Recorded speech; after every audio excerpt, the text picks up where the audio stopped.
आज हम जानेंगे किसी सीरीज सर्किट में लगे हुए रेजिस्टेंसों में किस रेजिस्टेंस में कितना वोल्टेज ड्रॉप होता है, उसको हम कैलकुलेट करेंगे। समझे?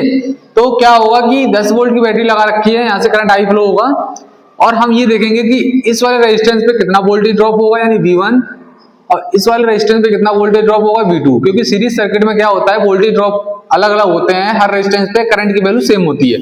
तो इसको मैंने R1 मान लिया, इसको R2 मान लिया। तो मैं टोटल R कैलकुलेट करूंगा पहले, क्योंकि मुझे करंट चाहिए कि इन दोनों फैक्ट की वजह से करंट कितना फ्लो होगा सर्किट में। तो R equal to R1 plus R2, तो R की वैल्यू आ गई कितनी 2 और ये 3 है, तो R की वैल्यू आ गई आपकी 5 ओम। ठीक है, टोटल रेजिस्टेंस आ गया तो करंट भी टोटल मिलेगा I equal to V upon R।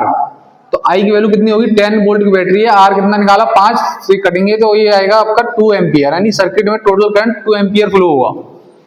अब हम कैलकुलेट करें V1, तो V1 निकालेंगे तो V1 इक्वल टू होगा IR1, करंट सेम रहेगा। तो V1 इक्वल टू I की वैल्यू 2 और R की वैल्यू 2, R1 की वैल्यू कितनी 2 है, तो V1 कितना आ गया 4 वोल्ट।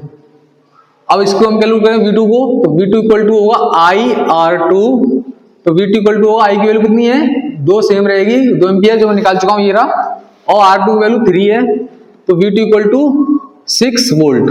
तो आप ये देख रहे होंगे कि R1 पे वोल्टेज 4 वोल्ट है और इस पे 6 वोल्ट है, इन दोनों टोटल करोगे 6 और 4 ये 10 वोल्ट आने चाहिए, क्योंकि 2 रेजिस्टेंस लगा रखे हैं तो वोल्टेज भी V1 V2 में बटेगा।